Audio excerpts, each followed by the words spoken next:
So nagpapasalamat tayo at nabisita tayo ng ating magandang national chairs ng Alliance of Concerned Teachers, si Teacher Ruby. Teacher Ruby, ano ba ang inaasahan natin na meron bang pagtaas ng sahod ang mga guro natin sa 2024? Ano na ba ang balita, Teacher Ruby?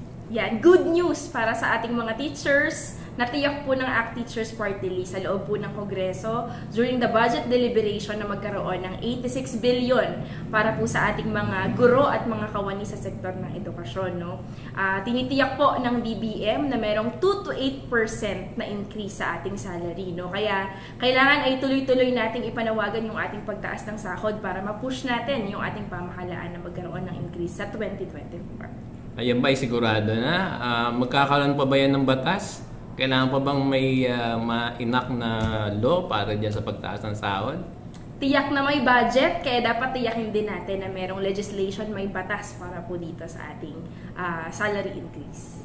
Magkano ba ang computation natin kung 2%, Ma'am Ruby? Meron na ba? Kung 2 to 8%, kung 27,000 ang teacher 1, times natin sa 0.2, magkano yan, sir? Mahirap ako sa mata.